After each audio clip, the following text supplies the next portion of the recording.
Hello everyone and welcome back to nurturing homes. आज मैं आप सबके साथ 3 ब्रेकफास्ट रेसिपीज़ शेयर कर रही हूँ जो कि quick, simple and easy to make हैं और बहुत ज़्यादा न्यूट्रिशियस भी हैं।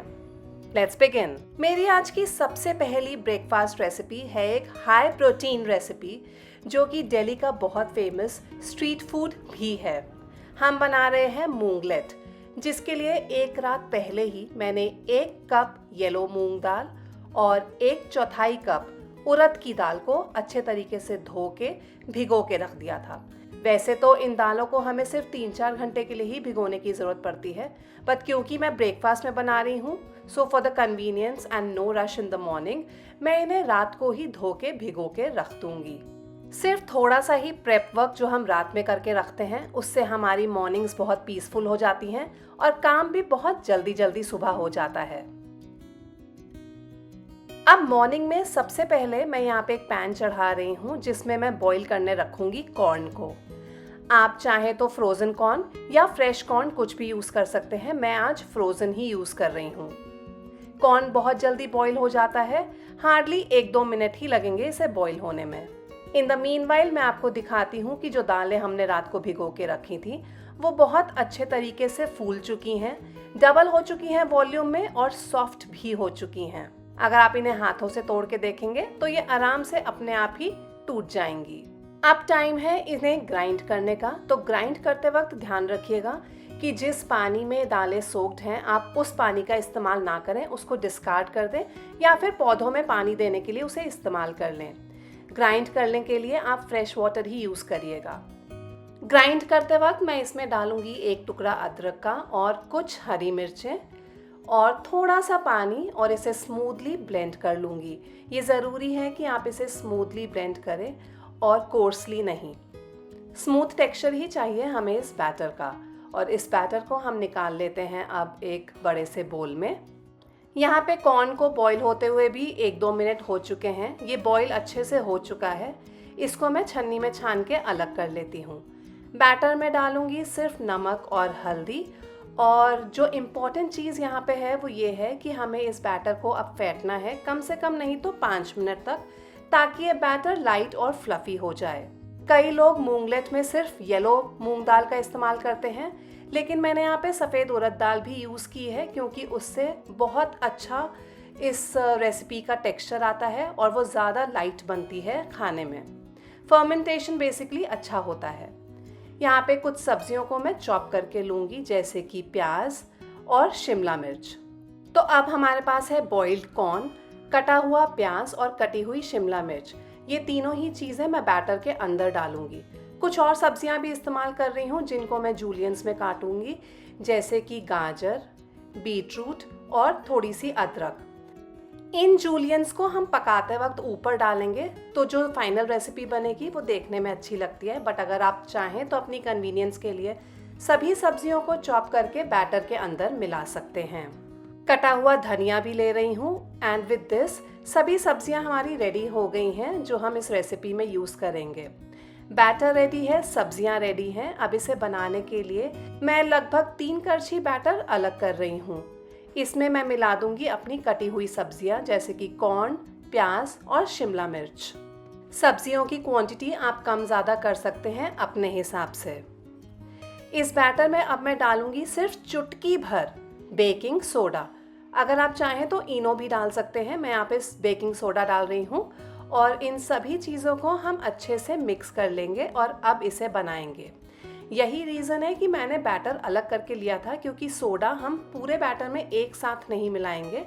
जितना जितना बैटर यूज़ करते जाएंगे उसमें हम चुटकी भर बस सोडा मिलाते जाएंगे। वैसे मूंगलेट मेल्टेड बटर के साथ बनाया जाता है, लेकिन मैं यहाँ पे रेगुलर ऑयल ही यूज़ कर रही हूँ because that's what my family prefers. Batter को अच्छे से स्प्रेड कर देने के बाद ये थोड़ा सा थिक ही बनता है सैंडविच की तरह।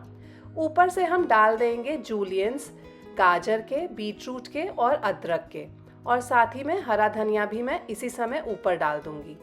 तो आप देख ही सकते हैं कि ऑलरेडी ये कितना ज़्यादा अच्छा लग रहा है।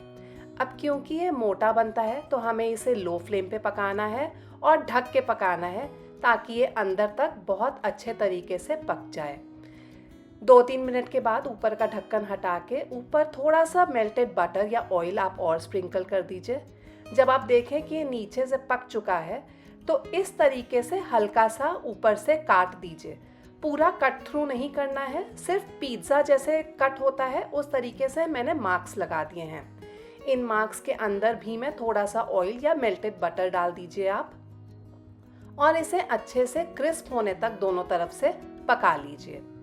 एक बार जब ये दोनों तरफ से क्रिस्प हो जाएगा then this is ready to serve. वैसे मेरे बच्चे ऊपर से ये जूलियंड वेजिटेबल्स नहीं खाते हैं, तो मैं अक्सर उनके लिए प्लेन भी बनाती हूँ। अगर आपके बच्चे भी दिक्कत करते हैं सब्जियां खाने में, तो सभी सब्जियों को बहुत फाइनली चॉप करके बैटर के अंदर मिला दीजिए और फिर रेगुलर तरीके से इसे ढक के मीडियम फ्लेम पे, एक्चुअली लो मीडियम फ्लेम पे इसे पका लीजिए।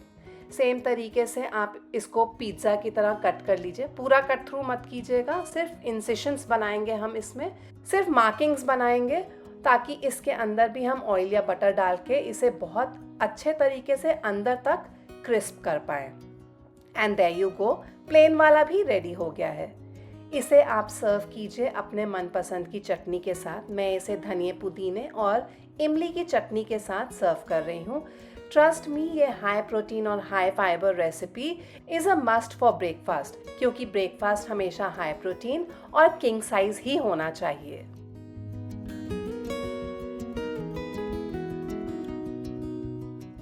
मेरी आज की अगली ब्रेकफास्ट रेसिपी है हरियाली साबूदाना खिचड़ी। उपवास आपका हो या ना हो, ये बहुत ज़्यादा टेस्टी ब्रेकफास्ट आइटम है जो कि सिंपल, इजी और क्विक टू मेक है। इसके लिए रात को मैंने 1 कप साबूदाना लिया था और इसको हम अच्छे तरीके से धो लेंगे और सोक करके रखेंगे ओवरनाइट। साबूदाना में भी 2 वैरायटी आती है। एक जिसको हम बोलते हैं नायलॉन साबूदाना, जिसको हम जनरली चिवड़ा बनाने के लिए यूज़ करते हैं, और दूसरा ये रेगुलर साबूदाना है जिससे खिचड़ी बनती है। तो make sure you take the right one, और इसको बहुत अच्छे तरीके से 2-3 बार धोना ज़रूरी है ताकि इसका सारा स्टार्च, एक्स्ट्रा स्टार्च निकल जाए। तो इसको धो लेने के बाद हमने, क्योंकि 1 कप साबूदाना लिया था, तो 1 कप से थोड़ा सा कम मैं पानी लूँगी जिसमें मैं इसे भिगो के रखूँगी। आप समझ लीजिए कि 1 या 2 टेबलस्पून पानी मैंने कम लिया है 1 कप पानी से, और उसमें मैंने ये साबूदाना भिगो के रखा है। ये बहुत ज़रूरी टिप है, इसे ध्यान रखिएगा। ऐसा करने से आपकी साबूदाना खिचड़ी एकदम खिली खिली बनेगी। तो अब इस साबूदाना को मैं रात भर भिगो के छोड़ दूंगी। सुबह आप जब देखेंगे तो सारा पानी इसका एब्सॉर्ब हो चुका है और ये बहुत ज़्यादा सॉफ्ट भी हो चुका है। हाथ लगाने से आपको इसे पता चल जाएगा कि इसमें बिल्कुल भी एक्स्ट्रा पानी नहीं है और ये बिल्कुल खिला खिला है। इसका हर दाना सेपरेट है क्योंकि हमने इसे सही पानी की मात्रा में सोक किया था। कल रात को मैंने एक प्रेप वर्क और भी करके रखा था और वो था ये 3 आलू मैंने बॉईल कर लिए थे। आप वैसे इसे बिना आलूओं के भी बना सकते हैं। अब क्योंकि हरियाली साबूदाना है तो एक हरियाली पेस्ट बनाएंगे, जिसके लिए मैं ले रही हूँ अदरक, हरी मिर्ची, कुछ कड़ी पत्ते, कुछ पुदीने के पत्ते, 1 मुट्ठी धनिया ले रही हूँ और साथ में उसकी डंडियाँ भी ले रही हूँ क्योंकि धनिये का मेन फ्लेवर उसकी स्टेम्स में ही होता है। इसमें डालूंगी आधे नींबू का रस और मैं डाल रही हूँ 1 क्यूब बर्फ का। 1 या 2 क्यूब बर्फ के साथ, या फिर बर्फ नहीं यूज़ कर रहे हैं तो एकदम चिल्ड पानी के साथ इसको ग्राइंड कर लीजिए और इसका एक स्मूथ पेस्ट बना लीजिए। ठंडा पानी या बर्फ इसलिए यूज़ कर रही हूँ ताकि ये जो हम हरी पेस्ट बना रहे हैं उसका हरा रंग बरकरार रहे, वरना अदरवाइज थोड़ी देर में ये पेस्ट काली पड़ जाएगी। मैं नॉनस्टिक कढ़ाई प्रेफर करती हूँ साबूदाना खिचड़ी बनाने के लिए। आप इस खिचड़ी को ऑयल या घी किसी में भी बना सकते हैं। मैं यहाँ पे ऑयल यूज़ कर रही हूँ और जैसे ही ये गर्म हो जाएगा सबसे पहले इसमें डालूंगी जीरा। जैसे ही जीरा सिजल होने लगेगा ये हरी वाली पेस्ट हम इसमें डाल देंगे और कुछ 1-2 मिनट इसे चला लेंगे ताकि इस पेस्ट का कच्चापन निकल जाए।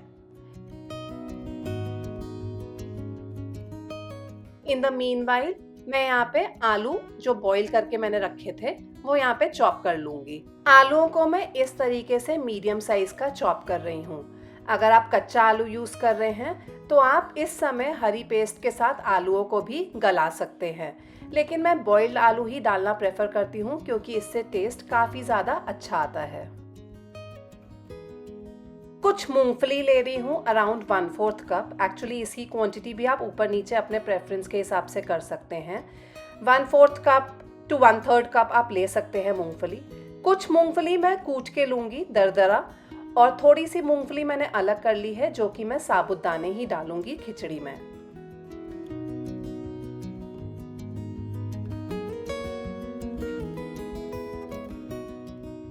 यहाँ हरी पेस्ट को भी पकते हुए अराउंड 2 मिनट हो चुके हैं।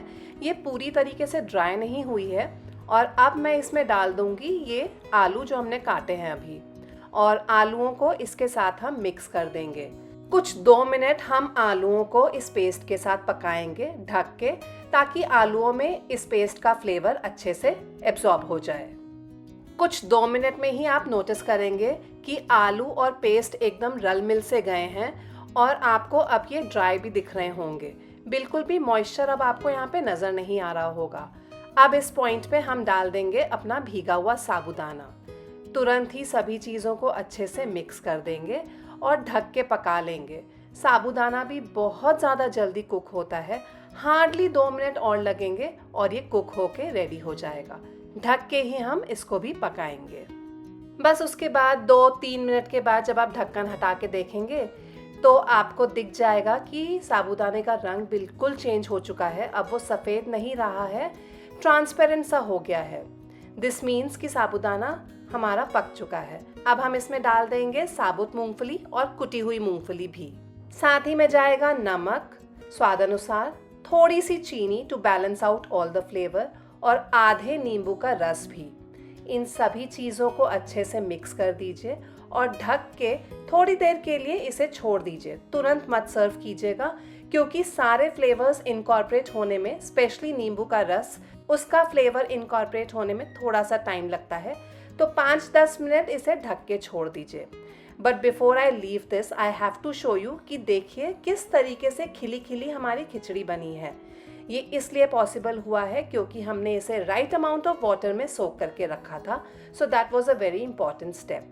अब मैं इसे ढक के फॉर द नेक्स्ट 10 मिनट्स छोड़ दूंगी before I actually serve it.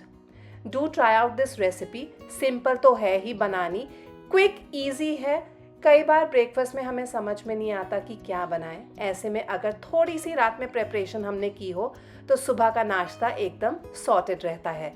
I hope ये रेसिपी भी आपको बहुत पसंद आई होगी।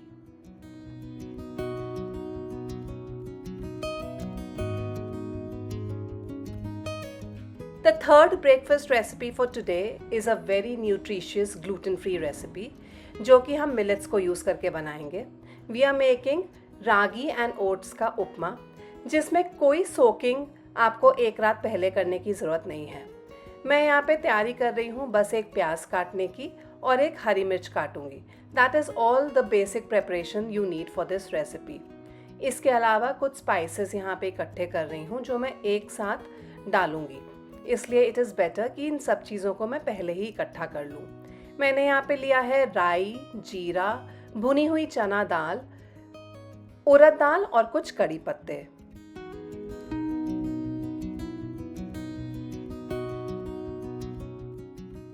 उपमा हम बनाएंगे रागी का आटा और ओट्स का आटा यूज़ करके। ये मेरे पास रोल्ड ओट्स का पाउडर पड़ा हुआ है। करना कुछ भी नहीं है, रोल्ड ओट्स को आप लीजिए और मिक्सर ग्राइंडर जार में आप उन्हें ग्राइंड कर लीजिए तो आपको ये कोर्स पाउडर मिल जाएगा। 1/4 कप ओट्स का पाउडर लिया है और 1/4 कप ही फिंगर मिलेट फ्लावर यानी कि रागी का आटा ले रही हूँ मैं यहाँ पे।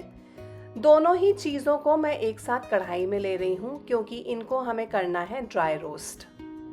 इन दोनों ही चीज़ों को हम एक साथ ड्राई रोस्ट करेंगे और इसमें बहुत ज़्यादा टाइम नहीं लगेगा, हार्डली 2-3 मिनट्स ही लगेंगे।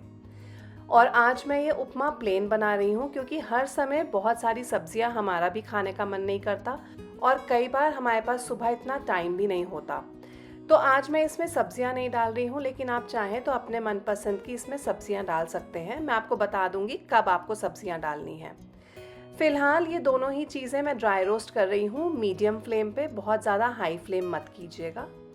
एक बार जब ये दोनों ही चीज़ें ड्राई रोस्ट हो जाएंगी आपको पता चल जाएगा क्योंकि इनका कलर तो नहीं बहुत ज़्यादा चेंज होगा, लेकिन आपको ये थोड़ी सी फूली हुई नज़र आएंगी। इनको तो मैंने अलग से प्लेट में निकाल लिया है। अब फटाफट से उपमा बनाने की तैयारी करते हैं, जिसके लिए मैं यहाँ पे ले रही हूँ ऑयल कढ़ाई में। आप चाहें तो घी का भी इस्तेमाल कर सकते हैं। जैसे ही ऑयल गर्म हो जाएगा तो ये सारी चीज़ें जो हमने अलग करके रखी थी वो इसमें डाल देंगे।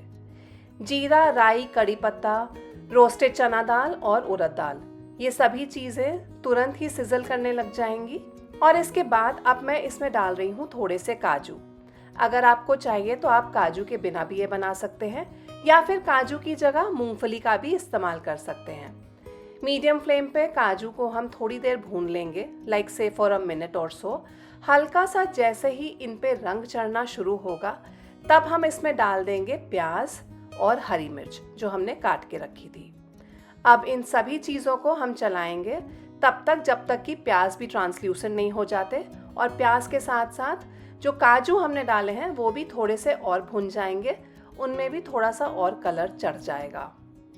और जब तक यहाँ पे हमारे प्याज थोड़े से और भुन रहे हैं, ट्रांसल्यूसेंट हो रहे हैं, मैं यहाँ पे थोड़ा सा फ्रेश धनिया काट लूँगी फाइनल गार्निशिंग के लिए, क्योंकि ये रेसिपी 5-10 मिनट से ऊपर नहीं लेती है। It's a very simple and quick recipe. और जो मैं सब्जियों की बात कर रही थी, तो इस पॉइंट पे आप सारी कटी हुई सब्जियां डाल के पका सकते हैं अगर आप वेजिटेबल उपमा बना रहे हैं तो। अब क्योंकि मैं प्लेन उपमा बना रही हूँ, तो जैसे ही प्याज हमारे ट्रांसल्यूसेंट हो जाएंगे तो मैंने इसमें भुने हुए रागी का आटा और ओट्स का आटा डाल दिया है, और इसमें जाएगा 2 गुना पानी। ओट्स और रागी का आटा मिला के आधा कप टोटल क्वांटिटी थी, तो उसके साथ मैंने डाल दिया है 1 कप पानी। और इसमें जाएंगे मसाले जैसे कि नमक, हल्दी और लाल मिर्च पाउडर। आप चाहें तो बिना हल्दी और लाल मिर्च के भी इसको बना सकते हैं, बट हल्दी से थोड़ा सा और अच्छा कलर इसका आ जाता है, और लाल मिर्च आप अपने हिसाब से एडजस्ट कर सकते हैं क्योंकि हमने इसमें हरी मिर्ची भी डाली है। बस इन सभी चीज़ों को हमें अब पकाना है तब तक जब तक कि ये थोड़ा सा मिक्सचर ड्राई ना हो जाए, मतलब कि ये जो जितना भी पानी हमने इसमें डाला है वो सूखने लगेगा। और अब हम इसको फुल फ्लेम पे पका सकते हैं। जैसे ही आपको लगे कि पानी सूख रहा है और ये ड्राई हो रहा है, तो हम बीच ही में इसमें डाल देंगे ये कटी हुई धनिए की पत्तियाँ, और सब चीज़ों को एक साथ मिक्स कर लेंगे। जैसे जैसे ये पकेगा ये और गाढ़ा होता चला जाएगा। बस 2-3 मिनट ही हम इसे पकाएंगे और उसके बाद फ्लेम को कर देंगे बंद। ये अच्छा खासा इस समय गाढ़ा हो चुका है, और ढक के इसे 10 मिनट के लिए छोड़ देंगे before we actually serve it. Quick, simple, easy, vegan, gluten free recipe है। इसे एक बार ज़रूर ट्राई कीजिएगा। बहुत ज़्यादा टेस्टी बनती है, और मुझे इसलिए पसंद है क्योंकि बहुत ज़्यादा क्विक रेसिपी है ये। कभी अगर कुछ ना समझ में आए मॉर्निंग में तो आप डेफिनेटली इसको ट्राई कर सकते हैं। I am sure you will love it. आज की तीनों ही रेसिपीज़ काफ़ी ज़्यादा क्विक और हेल्दी वाली हैं। आई होप आप इनको ज़रूर ट्राई करेंगे। और जब भी आप इन रेसिपीज़ को ट्राई करें, you can share your pictures with us on Instagram और Facebook. Tag us by the name Nurturing Homes. अब मैं लेती हूँ अलविदा। मिलूंगी जल्द ही अपने अगले वीडियो में आपके साथ। आप जाते जाते मुझे ये भी बता सकते हैं कि अगली रेसिपी आप कौन सी देखना चाहेंगे। Till then, take care, keep smiling, keep watching, and I'll see you pretty soon. Bye bye.